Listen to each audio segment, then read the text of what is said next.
Hello, hello, hello. How are you guys doing this evening? It is currently 1:20 a.m. on Friday evening going into Saturday. Thank God it's Friday. How's your weekend going? I woke up about a half an hour ago. I fell asleep at like 8:15 as Alex was getting ready to take a shower, and I completely crashed out. Like, I mean, deep sleep. And slept from like 8:15 till, well, about a half an hour ago. So, 4.5 hours. At one point I woke up because Alex like was downstairs watching TV, and I don't even remember him going downstairs to watch TV. And I was like, how are the dogs? And I shouted down, and he was like, Tucker's fine, but Boo should be up there with you. And I looked over, and little Boo Radley was sleeping right next to me. It was so cute. Their oral surgeries went great today. I was really nervous. I think that's part of why I was so tired today, between being nervous about the little pups, and I tried to take a nap in the early afternoon, and I just like really couldn't fall asleep that well. Between that and I did a lot of stuff today too. I think I just was exhausted.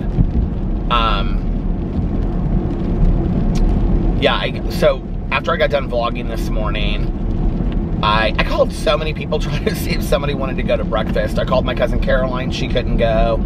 Called Melissa, she couldn't. I called Tanya, she was going to work. So I was like, I'm gonna go get some brunch on my own. So I went to Ruth's Cafe, which I haven't gone to in a long time. And I don't even really remember the last time that I went, honestly. And it wasn't super busy. But they usually, like, for breakfast, they only use, like, one room. They have 2 rooms. And they had it spread out, like, between the 2 rooms. And, I got a lefse, which is, like, a crepe that has, like, cinnamon and butter and stuff on it, and you pour syrup over it. You can put Nutella or fruit and stuff extra, but I never did any of that. And I got a lefse, and then I ate, like, half, maybe a little bit more than half of that. I was really hungry this morning. And then I got a grilled cheese sandwich and tomato basil soup, a bowl of tomato basil soup. I didn't realize until after the grilled cheese came, because I just said I'll have a grilled cheese sandwich, but I always get this one that's called Grandma's Secret, and it's Velveeta cheese, and I just got a regular grilled cheese, and it was like American cheese on it, which I didn't like as well. But it was still good, and I dipped it in my tomato soup, and I had little croutons and stuff, and got coffee and a big glass of water, and it was nice. I just kind of sat there and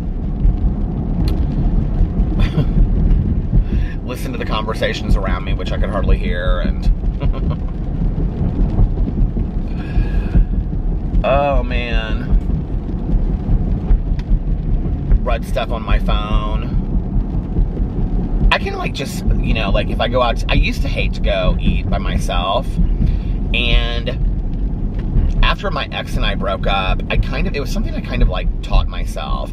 I can't remember where I read this. I read this in some, like, motivational I don't like the word self-help book necessarily, but it's whatever anymore. But, I read it in some, like, motivational book, like, things to learn to love yourself. And one of them is to, like, go out, I have to go get gas, you guys. I'm, like, literally down to, like, 1/8 of a tank of gas. But I'm gonna try to vlog a little bit while I go to this gas station that I usually go to. But one of the things that I learned was, or one of the things that it recommended, was to go eat by yourself and just, like, take a book,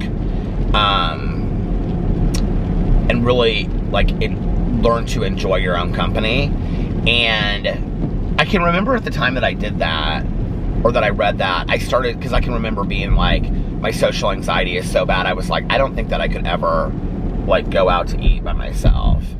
And whatever book it was that I read said something like, start off with like a fast food restaurant and then work your way up until you're like, you can go to like a nice restaurant and sit there by yourself for like a nice dinner and treat yourself to a nice dinner, which I thought was like an interesting recommendation. And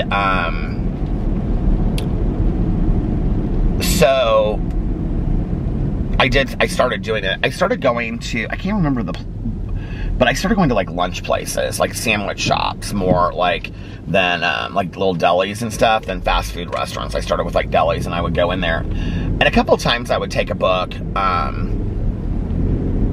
but you know, usually, or a magazine, but usually I would just kind of like sit there and just kind of like eat and like look around and, you know, listen to what people were talking about and stuff like that. And I love to just kind of be like part of the world and people watch a little bit. I think it's interesting, and just enjoy a meal, like, and not be doing something else.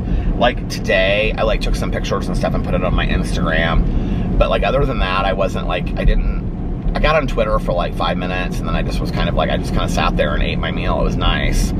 But back then, I did kind of work my way up. I mean, I never ended up going into like a steakhouse or anything and sitting there by myself, but I did learn to like go to dinner by myself and enjoy being able to sit by myself and eat a meal. At the same time, I also started going to movies by myself, which was so weird because I thought I could never do that. It's weird, like, looking back on that. There were things that, like, I can remember thinking, like, when I first went to a movie by myself, that, like, I could never do that, you know? And then one of the greatest experiences that I had, actually, was, I think it was, like, Alex and I's, like, second year together. I can't remember. Because the first year, so my mom and I used to always watch the Academy Awards together. And it was really hard for me to watch the Academy Awards, like, the first year or two that she was gone. I just really struggled with, like, being interested in it, or I didn't even, like, watch a lot of the movies that were on the Academy Awards, or were up for Academy Awards. But I can't remember what year it was. Like, I mean, I know the movies that I watched. It was, like, Lincoln, Argo, The Impossible, which I loved that movie, Les Mis,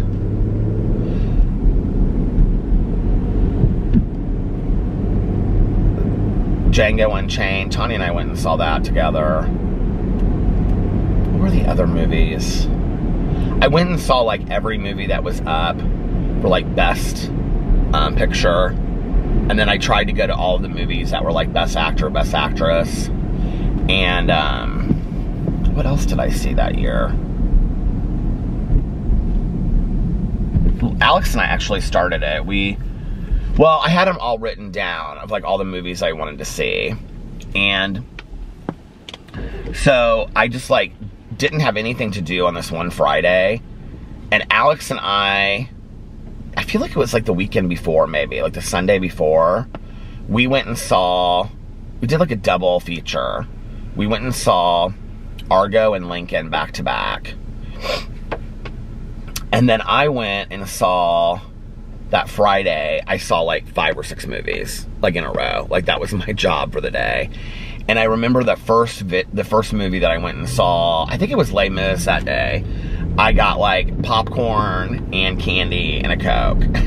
And by, like, the third movie, I was like, I don't want anything else, like, to eat. I was, like, so sick of, like, eating popcorn and stuff, which I was like, that was one of the things I was so excited about.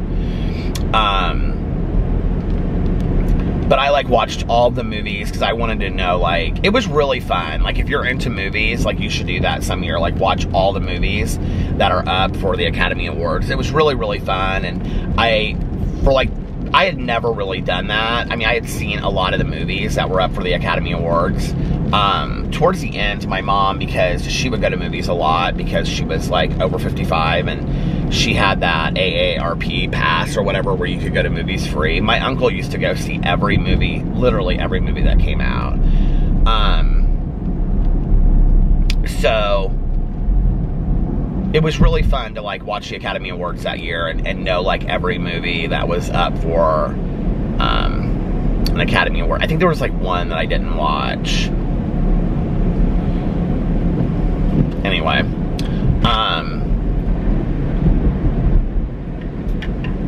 this water tastes so good. I have water, and then I have my leftover coffee from earlier today. Isn't this cup so cute? You can't really see it, but it's like ridged.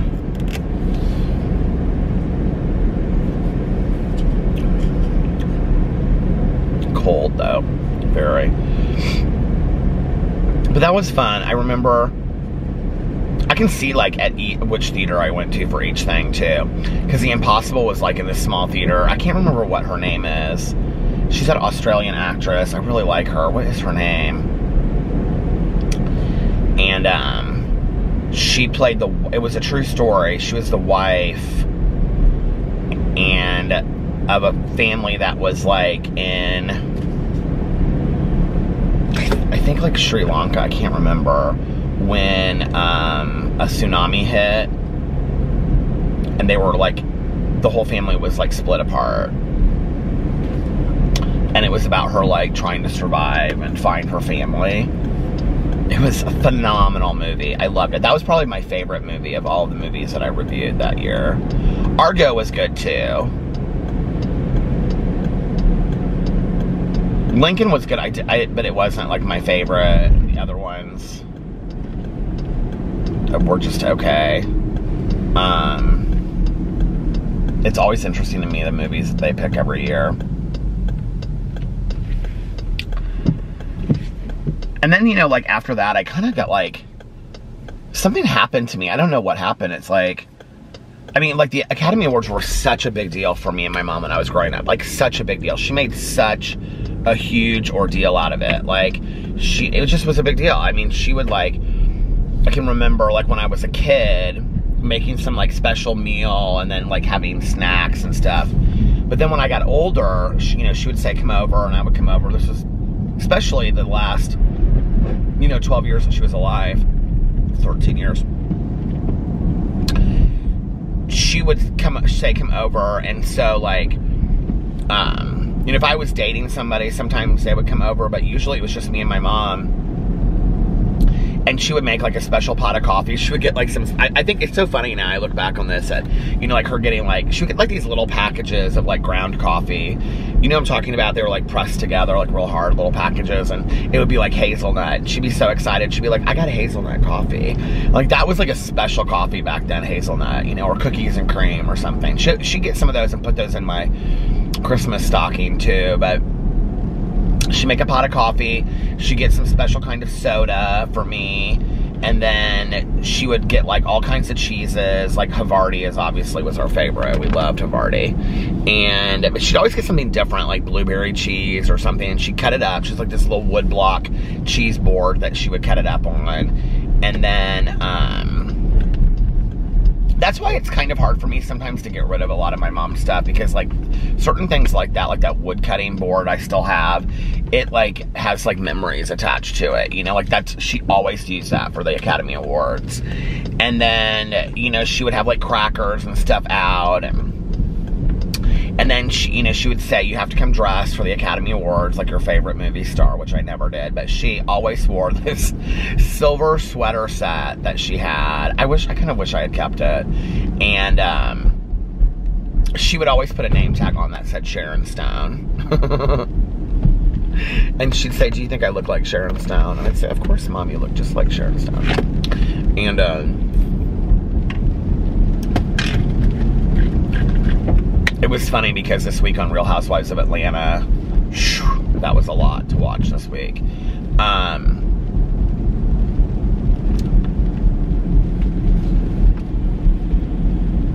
They did this whole like thing, and it was supposed to be like around the movie Basic Instinct, and Kenya was supposed to be Catherine Trammell, you know, Sharon Stone. And we were watching it, and I said to Alex, because I was laughing, I thought it was funny that they were doing it. It was like the scene where she's like interrogated, you know, and she crosses and uncrosses her leg, which was such a big deal when that movie came out. And I remember the very first time I ever saw that movie, I was still drinking, and my friend and I'll never forget, we took like these little airplane bottles of vodka into the movie theater, and we got Sprites, and we like mixed the vodka in there and drank them. And that was the first time I saw Basic Instinct. I used to love that movie. The second one is horrible. I think the second one takes place in London. It's bad. It's not any good. The first one was really well done. But anyway, Alex and I were watching that, and I said, have you ever seen, I said, you know that this is supposed to be Basic Instinct? And he was like, okay. And I said, have you ever seen Basic Instinct? And he was like, no, I don't know anything. I said, you've never seen Basic Instinct? He was like, no. I was like, oh my God, another movie that we have to watch. It's so fantastic.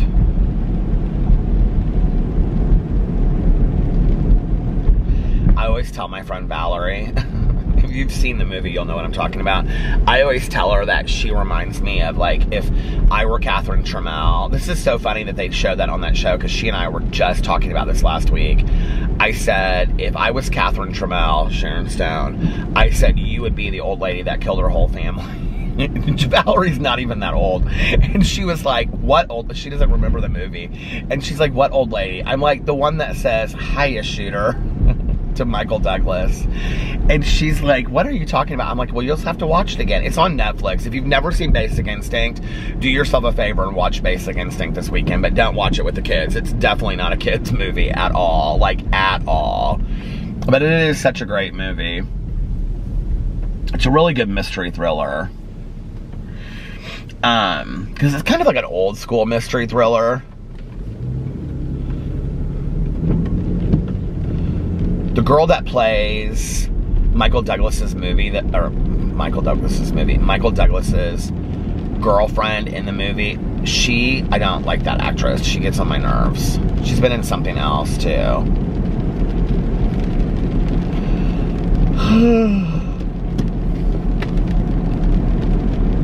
So anyway, that was what we would do with the Academy Awards. We would...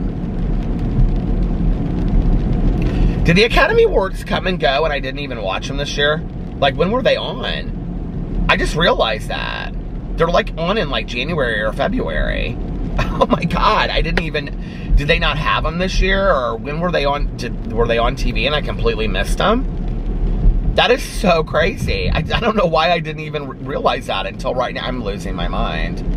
I didn't watch the Golden Globes. I didn't watch any of it. Like, award season is over. Unless it's this weekend. Oh my God, that would be so crazy if it was Sunday. And Sunday I'm doing my inventory. I would have to call my sponsor and be like, we're doing inventory another weekend. It might be this weekend, actually.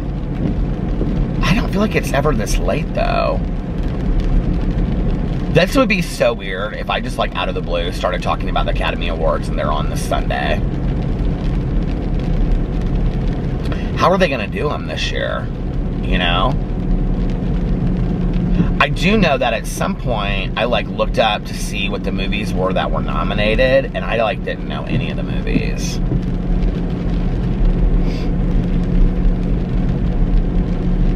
Or no, that's not true. I think Hillbilly Elegy is... Or maybe that was the Golden Globes. Hillbilly Elegy with Glenn Close, which I haven't watched, is up for something, but I heard it was fantastic. You know, and now it's interesting because, you know, before, the Academy Awards were always just, like, movies that were, like, in the theater and things like that. And now, I think, I'm almost pretty sure that it's, like, movies that are on Netflix and stuff like that as well, right?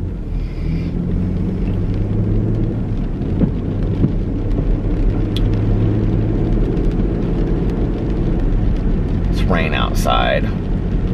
How did I get on that conversation? Oh, so anyway, yeah, so I went, I was talking about going to breakfast this morning and then going to movies by myself, and I learned to go to movies by myself. I have no problem going to movies by myself or going out to eat by myself. Now, I don't know that I would walk into a steakhouse and sit down, like, I mean, I'm not a steak eater anyway, but like a fancy restaurant, like even like a Cheesecake Factory, I think I would kind of struggle with that a little bit, just like my social anxiety is pretty bad.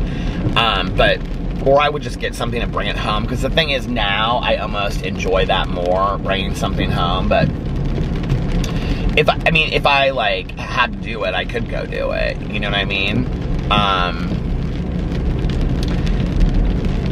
I think it was like also like I traveled a lot that first year between when my ex and I broke up and when I met Alex. Like, I went to Denver so much that summer and I was traveling alone, and that I just really got used to being by myself.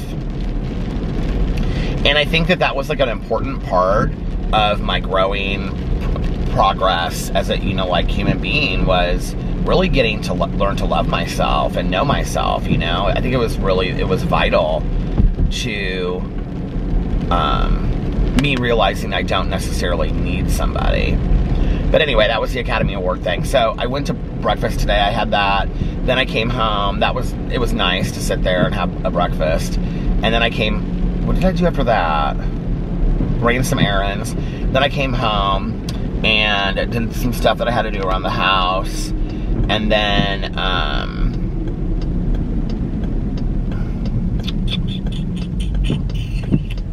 what else did I do? Oh, then I was like, I think I'm gonna lay down for like an hour and a half because I was like so tired from getting up early. And so that was like by that point it was like 11. And I had set my alarm, no, it was like 11:30 because I had set my alarm for 1 o'clock because I was gonna sleep for like an hour and a half. And then I was gonna get up and film some videos because they told me that I would probably pick them up between 3 and 4. And then right as I like laid down, it was like 2 minutes after I laid down, like I set the alarm on my phone and put it over on my table, the vet called.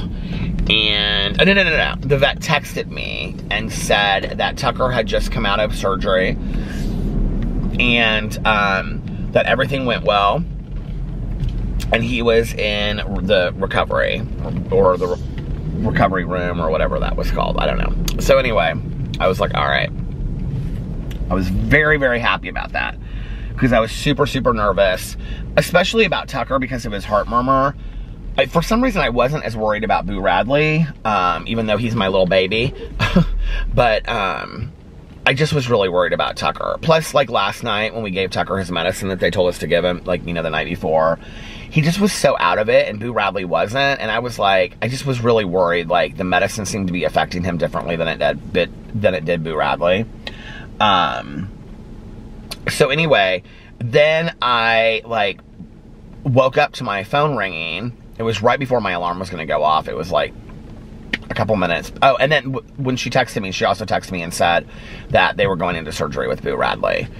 So she texted me like right before my alarm was going to go off, because I was talking to her on the phone and I looked over and I was like, oh, I have to turn my alarm off or it's going to start ringing while I'm talking to her on the phone.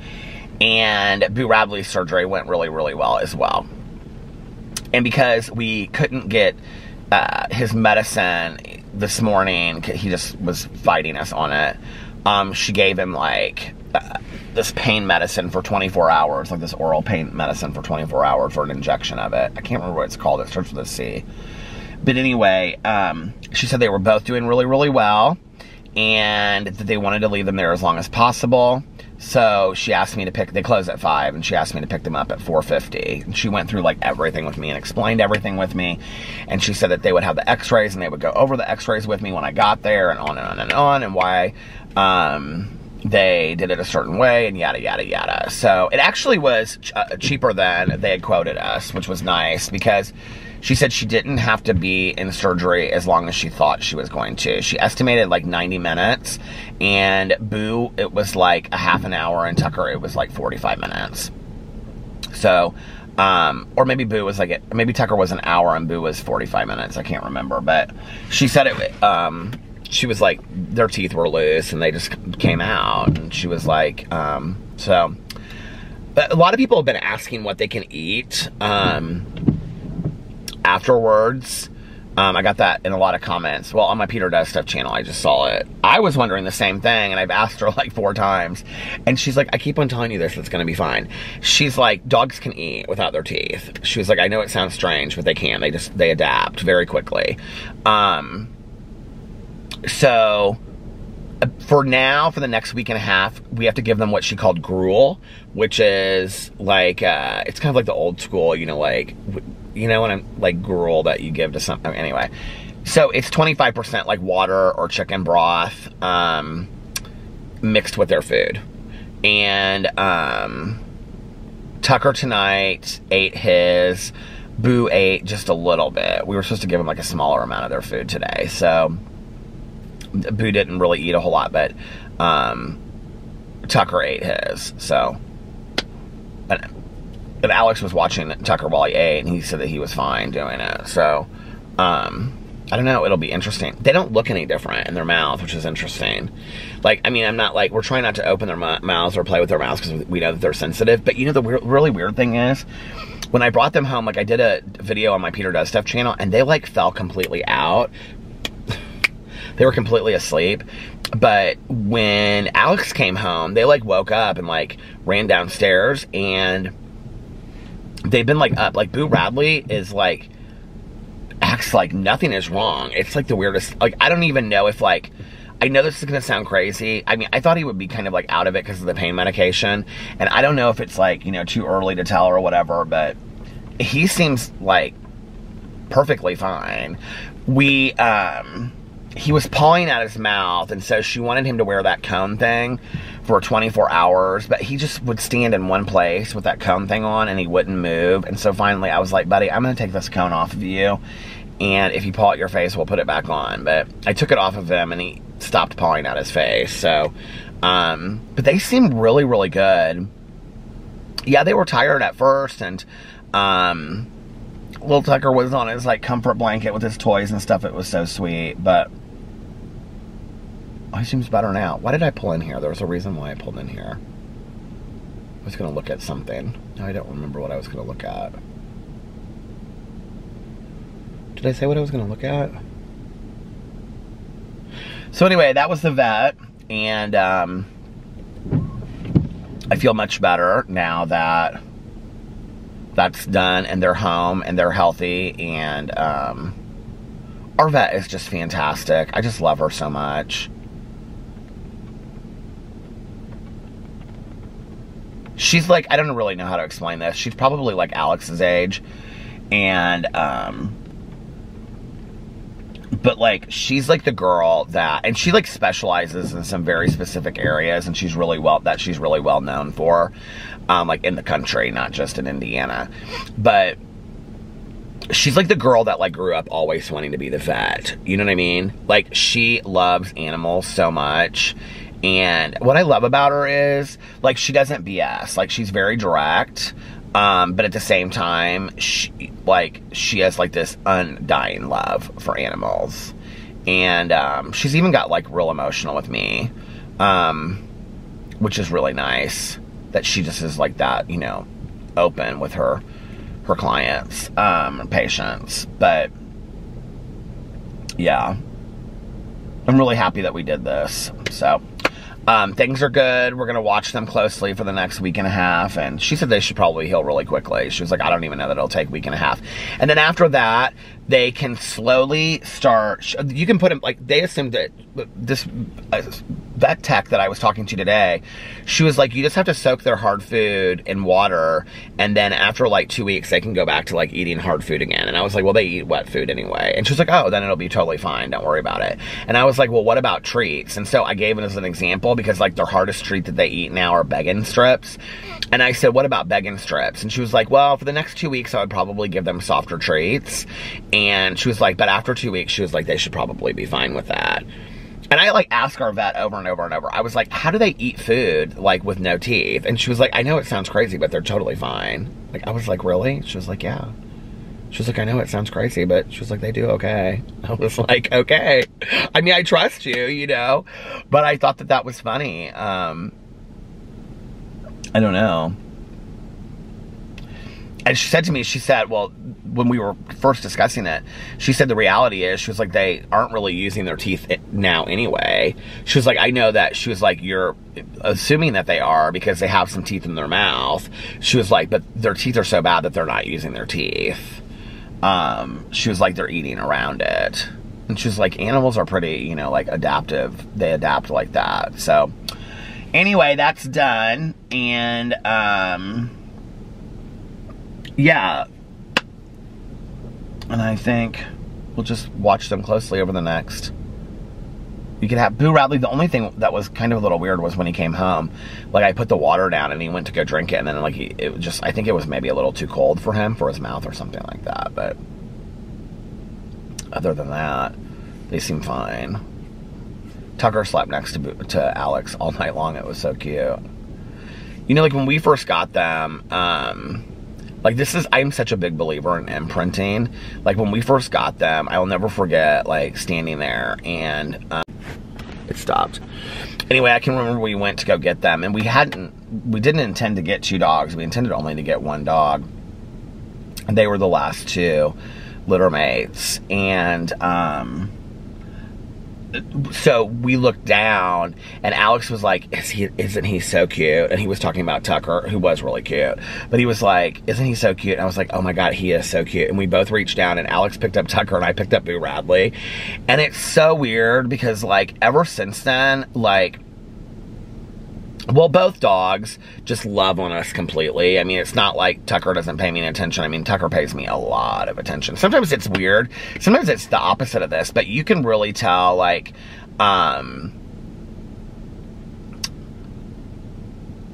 you can really, it's the weirdest thing, too. Like, Tucker is Alex's dog and Boo Radley's my dog. I mean, it's like the weirdest thing from day one. And they are each other's dogs. Oh, this morning, it was kind of sad when they came in. They took Boo Radley out first, and then they came and took Tucker.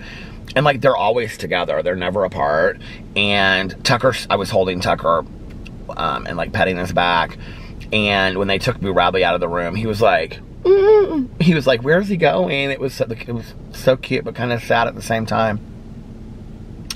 But, like, from that very first moment that we picked them up, it's like, they, like, imprinted on us. I can remember when Boo Radley, like, when he first started sleeping on my chest, it was kind of weird. Like, I noticed it one night. It's like, he would, like, be breathing, and he would be like, and then his breathing would start matching mine, almost like our heart rates and our breathing were going in at the same time, because he would sleep, like, right on my chest. It was, like, the sweetest thing ever.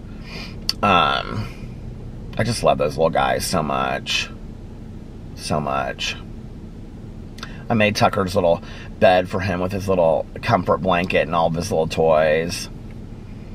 It's so funny because, like, Boo Radley has no interest in toys or anything whatsoever, but Tucker loves toys. All right, should we read some comments? It's been like a week since I've read any comments. Please tell me my glasses are in here. I'm going to try to finish this book tonight that I read. Can I just tell you that Jen, who gifted me the audiobooks on Audible, you guys, Jen, and I know she watches my vlog because she tweeted me, or she direct messaged me, and she's like, thank you for the shout out. Oh, thank you for the shout out. Thank you for the most unbelievable gift in the entire world. You know, it's like, I am so obsessed with Audible. I love Audible so much. And she gifted me 8 books, you guys, okay? Then she came back and said, I still have credits. Can you pick 3 more? And I was like, are you kidding me? Like, I feel so weird about this.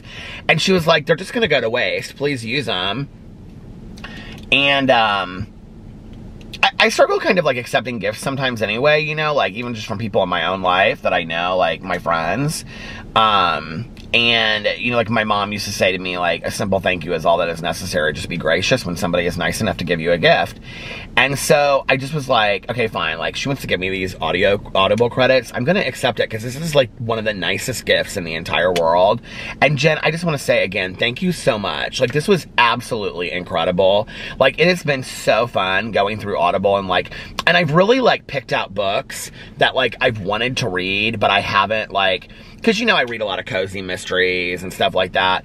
And I purposely picked out books that, A, are either they're gonna be picks for Peter's book club, or B, are books that I've, like, wanted to read forever, and they're, like, so long or so intense that I'm like, okay, I'll pick something that's cheesy instead. Like, for example, one of the credits that, one of the books that she gave me is The Stand by Stephen King. I've never read The Stand. I've always wanted to read The Stand. It's 47 hours on Audible. So I was like, okay, I can dedicate, like, I could listen to that at 2 to 3 times speed, and I did the math, actually, on it. I think it's, like, 14 hours or something. So 47, I think, actually, it's 47 and something, so it comes to 48. So 48 divided by 3 is 16 hours, okay?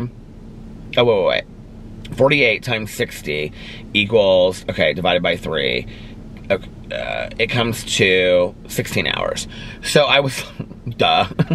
So I was like, it's something like that. It's 14 or 16 hours. And I was like, I could do that in a week. If I listened to 2 hours of it a day, I could finish that book in a week, right? And I've always wanted to read The Stand. Are there any other books on here that I want to, like, there's a couple that I don't want to say because, they could possibly be books for Peter's Book Club. The Silent Corner by Dean Koontz. Surrender, New York. It's long. 23 hours and 47 minutes. It's by Caleb Carr. Caleb Carr wrote The Alienist, and if you have not watched that show, I think it's on A&E. They've had 2 seasons now. It's fantastic. Dakota Fanning is in it. You guys, it's one of the best shows ever. It takes place around the turn of the century. The first one is very, very hard to watch. It's like just gruesome murders that are happening. The second one is a more, I would say, of an intense mystery thriller. Like, you really don't have any idea what's going on. The Taking by Dean Koontz, because I was talking about that on here about the Alien book. Black Coral by Andrew Mayne. I actually bought that myself. Well, there's a bunch of books on here that I bought myself. Why isn't it showing all the books that she bought me?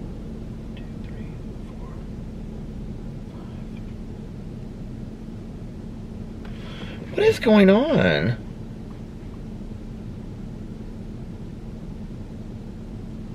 Where are my books that she gifted me tonight? Or she gifted me today and I put on there tonight. It's weird. Audible's like not showing, oh shit. Audible's like not showing some of my my purchases. I don't know why.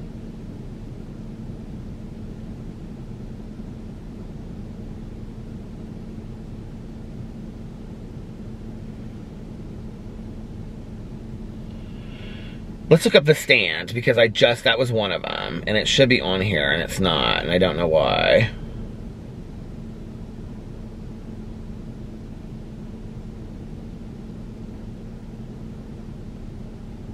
See, it's saying view in library, but it's not showing me in my library. This is so weird.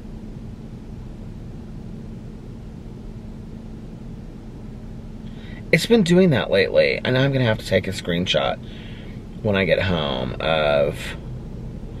I wonder if I sign out and sign back in, if that would do it.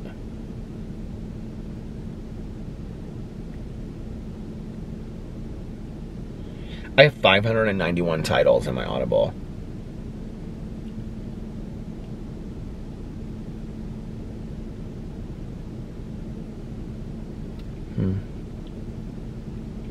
This book that I'm listening to now, Let's Get Back to the Party by Zach Sala. I should finish this tonight. It's pretty good.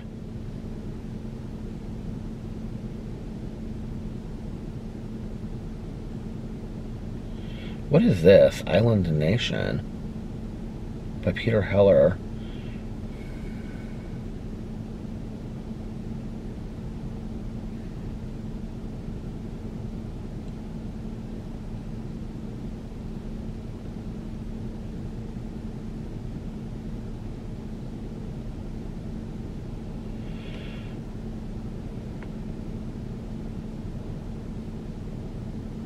Listen to this, a chilling and heartbreaking story of young girls' loss and resilience.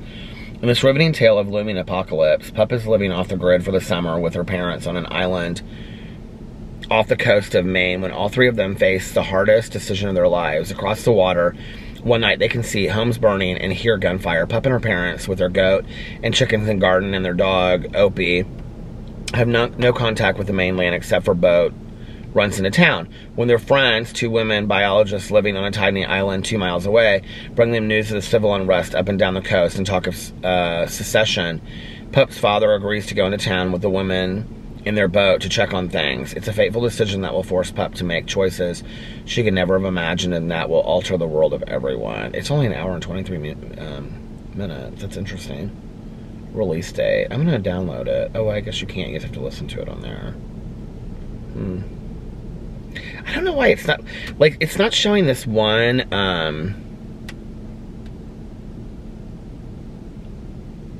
downloaded. Murderous binding. Huh. I don't know why it's not showing some of my books. It's the weirdest thing. But anyway, it's not. Okay, I was going to read a few comments on here from the vlog. The vlog of love.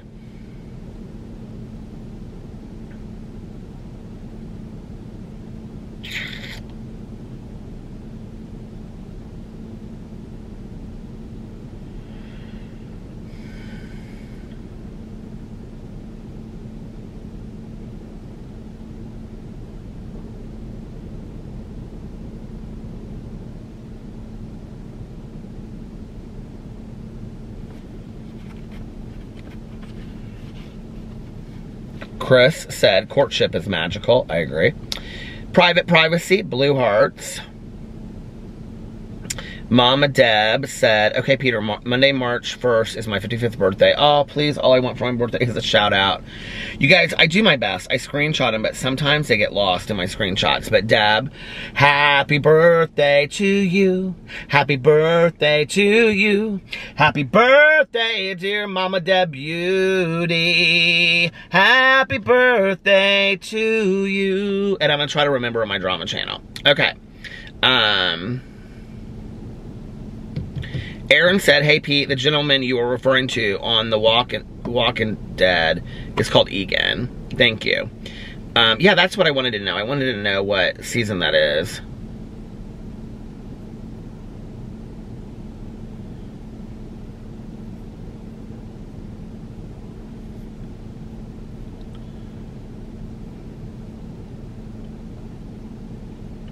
Maricela said, I saw your Peter Does stuff and saw Boo and Tucker post-op. Glad they're okay. Hopefully they sleep through the night. Oh, thank you so much. Sean said, hi, Peter. I hope you have a great weekend. You too, Sean. Prayers for Boo, Radley, and Tucker. Oh, thank you so much. Hood said, have a great lunch. Thank you. Sybil said, hope the pups are recovering well. I love the name Sybil. It's one of my favorite names. Oh, Libby said, how could someone I've never met in person who doesn't know me be my best friend? You are my rock, Peter. Oh, that was so sweet, Libby. Thank you.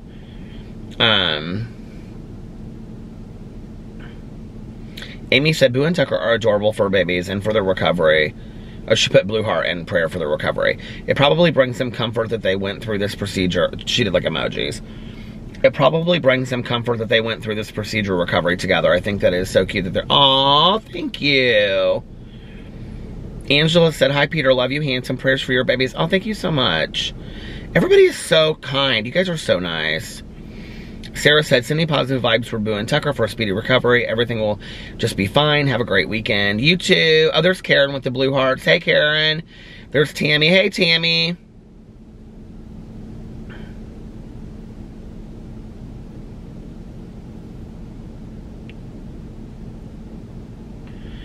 Adriana said, hey, hi, Peter. Sending love and light to you. Alex and the fur babies love you. Oh, thank you. Lana gave red hearts. Lee said, hello, hello, hello. Prayers being sent for your sweet pups. Aw.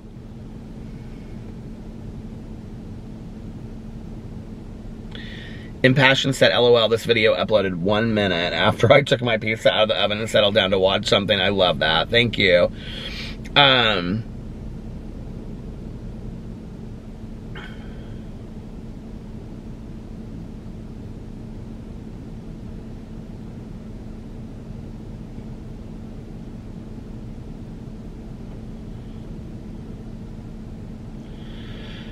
I love this. Ashley said, since becoming a mama, I use shower time as my me time. My me time includes shower and Peter's vlog. Seriously can't take a shower without them.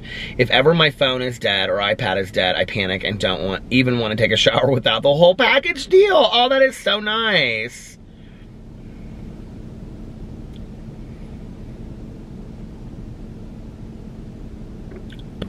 I had to stop it because I started reading this comment and then I was like talking about a friend of mine and I like went in and told this whole story, and so I was like, okay, I probably shouldn't include that in there. So oh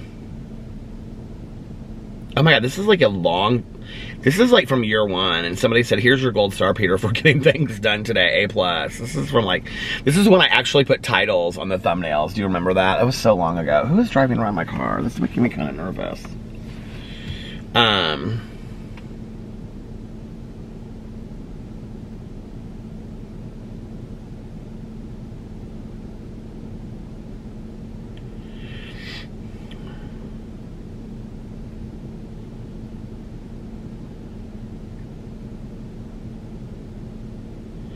Diva D said, by the way, I meant to say, Peter, it makes me feel so sad that you always say you had no friends. You seem like such a sweet kid with such a vivid imagination. Kids will always be mean 30 years later. My niece gets bullied and she's an amazing kid. Look at you now, YouTube famous. I think that is really sweet. Thank you.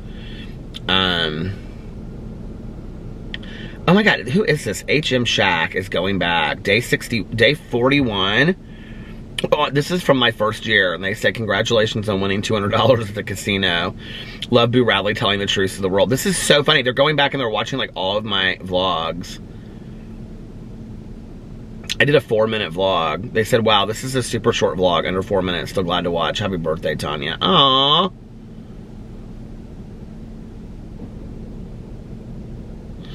Thank you guys so much for all the comments. You know, the thing about, like, I think this is kind of a sad reality, honestly. But the thing about not having any friends or being bullied when you're a kid is that I think to some degree, most kids, or I can speak of myself, me, I don't know, maybe I should just say me, I think I was resilient. But I've actually thought a lot about this. About, like, you know, my cousin and I, 10 years ago, I think, started talking about, well, no, it wouldn't have been that long ago, because it would have been when David was in junior high or high school. I think late junior high, her son. And somebody at his school took their life for being bullied and for being gay. And Caroline and I had this long conversation about it. And I was like, you know, like, I don't remember thinking of that as an option. Like, I almost feel like we talk about it so much today that, like, I don't remember that ever, like, occurring to me as an option when I was, like, in junior high and high school. But like, Caroline and I we would talk about it, and I remember, like, I really thought through it. Like, well, I'm sure that some people did think of that as an option. I didn't. But, like, what was different about my situation, you know, of not having any friends, being isolated, and being bullied? Like, what was different about my situation? And I really think the difference in my situation was that school was hard, okay? And, you know, maybe they didn't know how to handle the situation, but a lot of the teachers saw things and allowed them to happen. Never addressed it. I mean, I'm talking like in elementary school, okay? I'm not talking about in high school where they were afraid of the students. I'm talking about elementary, junior high, and high school. I don't know if those teachers bought into the same things that the kids, I don't know if they were homophobic. Because, you know, I don't think that's a stretch to think that there are homophobic teachers out there. You know, but I witnessed teachers allowing things to happen. Things being said, me being pushed, and unless it was like a huge deal where like a lot of people noticed it, most often teachers would just allow it to happen. There were a few occasions where I had teachers that were very protective of me, but very, very rarely. And those teachers were just, they were heroes on, you know, and which is sad. Like, that should be expected. But they were teachers that were heroes in my eyes. But I think the difference was that, you know, other than my mother being an active alcoholic, like I said, I mean, I had a pretty magical childhood. I mean, like, a lot of nights were Little House on the Prairie and going to the library. And I don't even know why I feel it necessary to always put it out there, like, other than her being an active alcoholic, because that doesn't take away from the fact that my mother was a fantastic mother while I was growing up. She just was. And, you know, and my father was an unbelievable father. So fantastic. And my stepmother was so supportive. My aunt and uncle were so supportive, you know. I was always allowed to be whoever I wanted to be. If I wanted a doll, if I wanted to put on a show, if I wanted to sing the girl part, if I wanted to be, you know, something for Halloween that wasn't gender specific to being a boy, it never was made to be any, and I know that gender and sexuality is very different, but when I was growing up as a kid, I think to some degree my sexuality played out in gender roles. At least for me, I do think, you know, like wanting to dress up in women's clothing and, you know, like looking up to like girl roles and shows and movies and things like that and whatever. And that was never like frowned upon. I never once was it ever frowned upon. I don't ever even remember it like me thinking there was anything wrong about it. Like me wanting to say to my dad, like, I mean, this is just an example about because I didn't do this, but if I had said to my dad, I want to dress up like Madonna for Halloween. Well, first of all, the older I got, I stopped that stuff because I knew that kids were not okay with that, if that makes sense. But behind closed doors of the front door of my house, like I never thought about that stuff. Like if I wanted to put on a show to my dad and my stepmom, like, you know, and be Madonna, like they would have sat there and watched it. Like they would never have passed judgment. They never would have said anything like that. It just would have been how it was. You know what I mean? And I think that unbelievable acceptance and love and true unconditional love. We're not talking about an era where we need to teach parents to accept their kids and love their kids no matter what. We're not talking about that. We're not talking about 2020, okay? Where we're teaching parents that you should love your kids no matter what, who they are, who they love. We're talking about 1980, okay? We're talking about 1978, 1976, where my parents didn't know any better. And my dad's a very masculine guy and never once had an issue and never once had to have somebody sit down and educate him on how to love his kid, okay? Can we just talk about that for a second? Like, why do we need to be teaching people how to love their kids unconditionally? Like, that is such a sad statement to me. Like, my dad never needed to be taught that. My dad comes from small town, Elmdale, Indiana, okay? Outskirts of Waynedale, Indiana. Outskirts of Fort Wayne, Indiana. Youngest of 5 kids. Didn't know his dad till he was 4 years old because his dad was in the military. You know, grew up poor his whole life. My dad did not have to be taught how to love his kid unconditionally. And I'm not real sure why that's something that we have to teach. You know, I'm not sure why. It just is sad to me that, like bigotry is so just, I feel like, threaded through so much of our teaching in our world. It's like those teachers that just sat there and allowed it growing up. You allowed bigotry. You taught bigotry, okay? I don't care if you were, you know, a 5th grade social studies teacher or science teacher. By sitting there and allowing kids to call me the F word and you not say anything, you taught bigotry in your classroom. And teachers should be aware of that. And you know, in the past, I used to speak a lot about anti-bullying and school systems and how to handle situations. And, you know, had sat on panels talking about, you know, how to work with the bully and the person that's being bullied, because it's important for them to work together, because the person that's being bullied has a lot of pain and stuff going on as well, I believe. And so it's about working with them as well. But I would always say that, and you should see the look that they would give me, you know, these teachers, you know, that had worked in the school system for 30 years. And I would say, if you don't say something, you're part of it. If you don't do something, you're part of it. And you're teaching bigotry in your classroom. And there would be all these teachers and that had worked in the school systems for 30 plus years. God love them, okay? Like, yeah, they have tough jobs. I know school teachers are way underpaid and underappreciated. I'm the first one to say that, okay?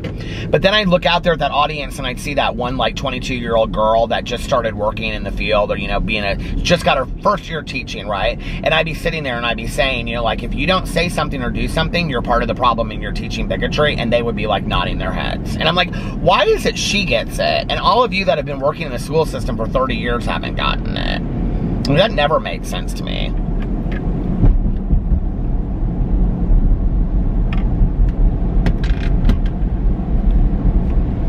And the thing that I think that some teachers don't understand is, like, when it happened to me, the reason why it was so hard was because I didn't feel safe in the bathrooms. I didn't feel safe in locker rooms, which, thank God, well, I'll tell that story in just a second because he's a good example. I didn't feel safe in the locker rooms. I didn't feel safe in the hallways. I didn't feel safe in the lunchrooms because they weren't monitored, okay? I didn't feel safe walking from my car to school in the morning unless I was around my friends. I really didn't like to be alone, okay? But once I came into a classroom and that bell rang, I felt pretty safe because I felt like, okay, a teacher's not going to let anything happen, right? But when a teacher just let stuff happen, like, I didn't feel safe in that class, and I didn't want to go to that class, and I didn't do well in those classes, which I think, in retrospect, I think part of my doing so poorly in school had a lot to do with my not feeling safe in school, you know?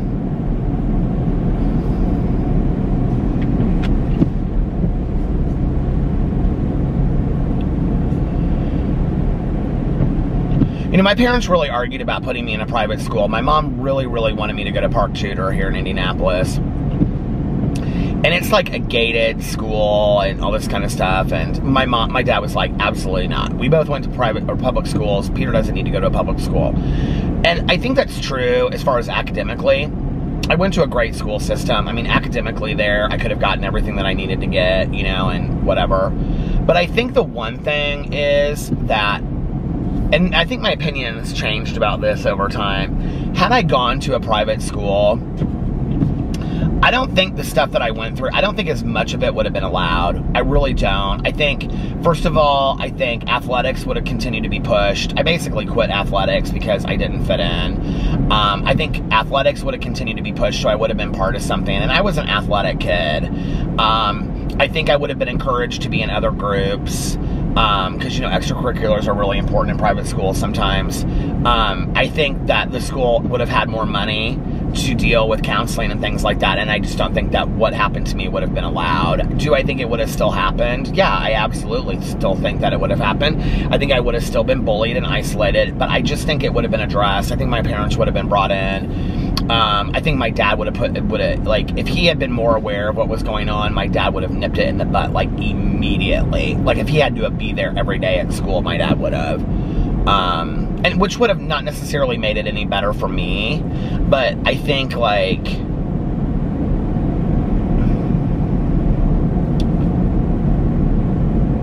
I don't know, it just,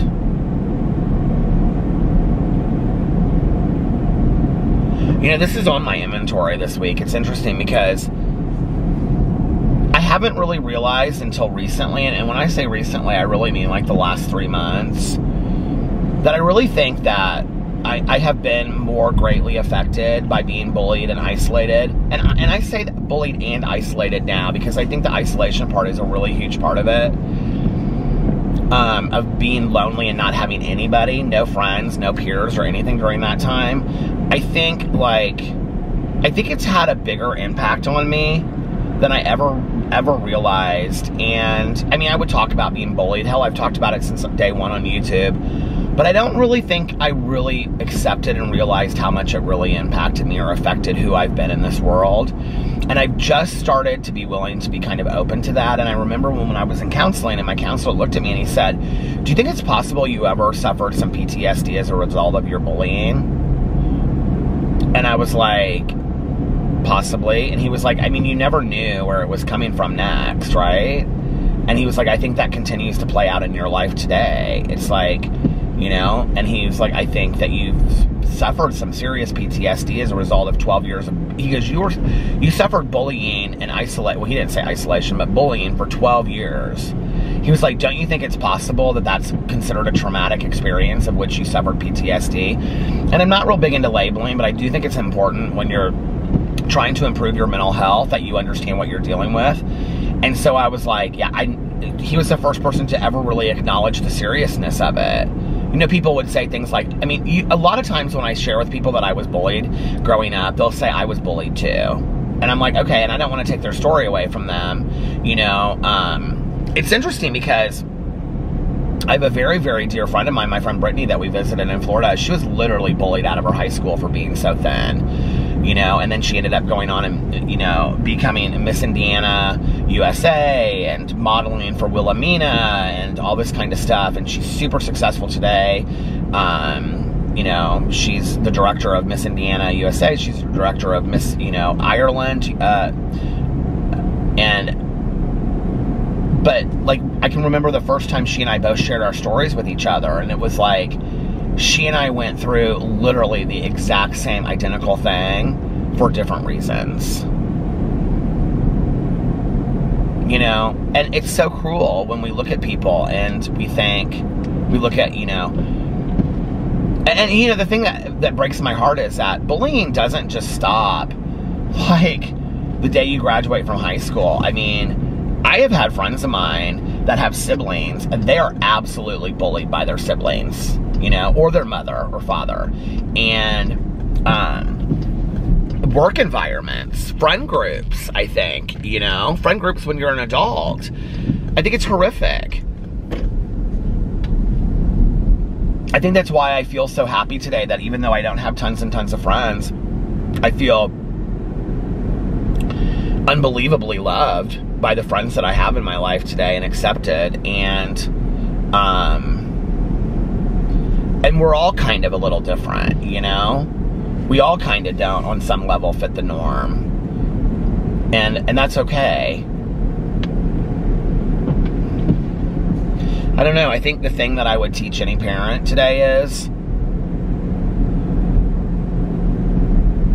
ask a lot of questions. You know, don't just let your kid get away with, how was school today? It was okay, it was fine. You know, especially if they seem like they're quiet or they're off when you ask them those questions. Ask a lot of questions.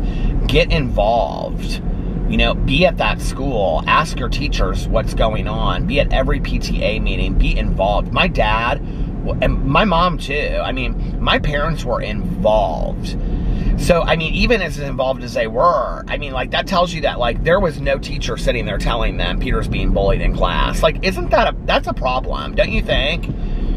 I mean, it started for me, like, in first grade. So let's just be for real, okay? First grade, second grade, third grade, fourth grade, fifth grade. Not one teacher said anything to my mom or dad.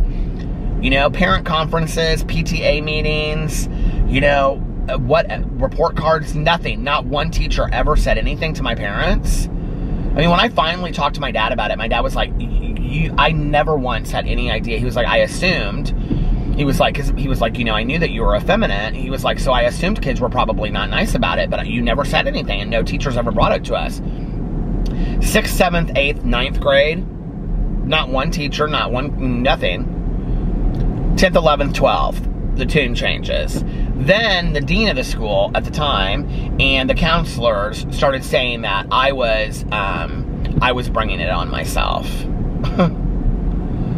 I'll never forget my dad. I had some people vandalized my car at school, and my dad was livid. And that dean wanted to look at my dad and act like it was my responsibility, and my dad was so mad. Oh, he was so mad. Okay, but one instance in 12 years, or two instances, because, you know, like, it wasn't really until high school, until I started getting into trouble for the stuff that was happening to me, you know? Like, it's so crazy when I look at that. And, so, you know, get involved, ask questions, demand that you know what's going on with your kid at school. I don't think it's important to be a helicopter parent, but if you feel like your kids are possibly not fitting in, or they don't have a lot of friends, and if you're asking your kids, like, who are your friends, and then, well, Susie, and you've never met Susie or her parents, chances are your kid doesn't have any friends, you know? I think the difference was, like, you know, like, in our neighborhood, like,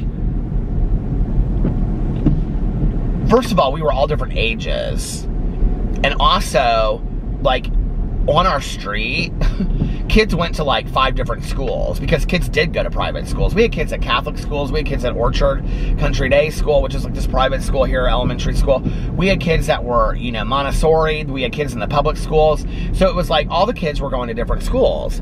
So once I came home, you know, at 3 o'clock in the afternoon or in the summers, I was accepted. I fit in. So see, my parents would see that and be like, well, Peter does have friends. And I did. Like, in the summers, I had friends on my street and stuff like that I palled around with, my 2 girlfriends, Jessie and Katie.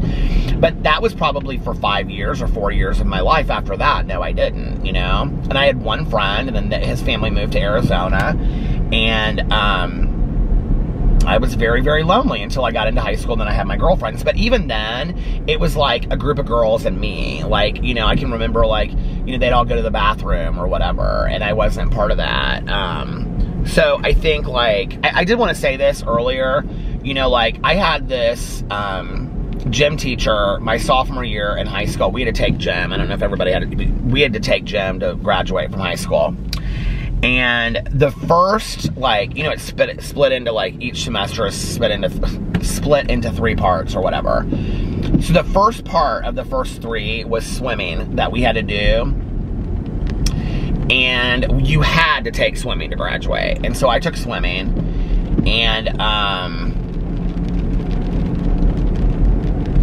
then after that, I don't know how he would have known, but, like, I remember we were doing, like, a cross-country thing or something, and kids were being really, really cruel to me. The only other thing I did was, like, a week that we did tennis, because I played tennis, so I did it that week. But other than that, then there was, like, I think it was 9th grade.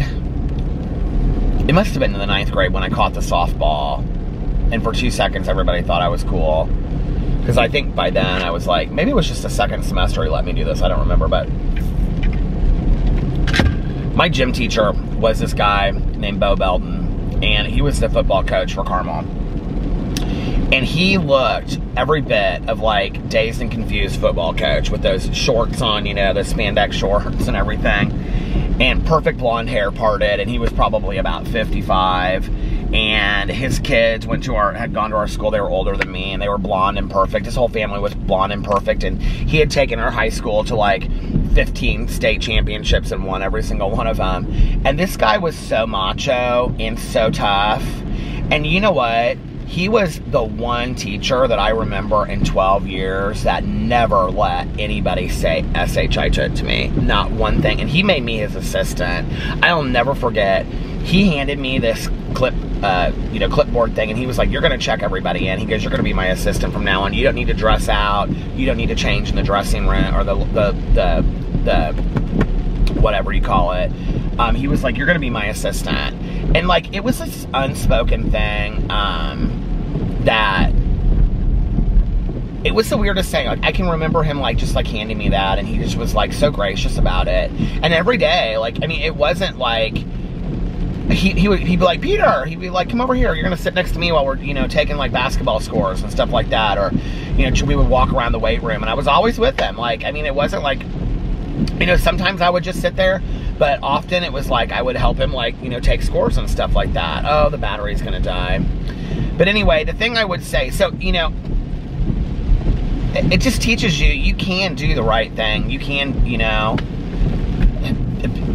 be a good person in those situations. But the most important thing I would say to you as a parent, and I'm not a parent, and I get this a lot when I say stuff. Parents will say, "Well, you're not a parent, so you'll never understand." Okay.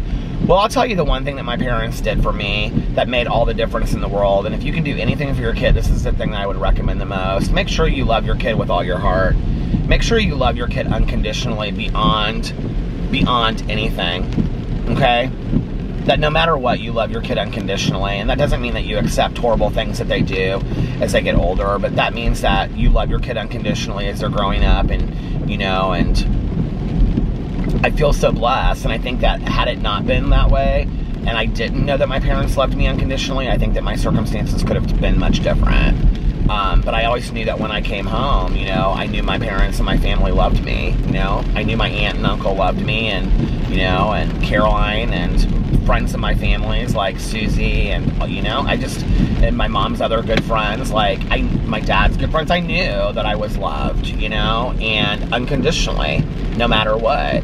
And I could be whoever I wanted to be, and it was so important to me. So, we should never have to teach that to parents, how to unconditionally love their kids. Alright, so I'm going to get off here now before the battery dies. I hope you guys are having an amazing Saturday. Be kind to one another.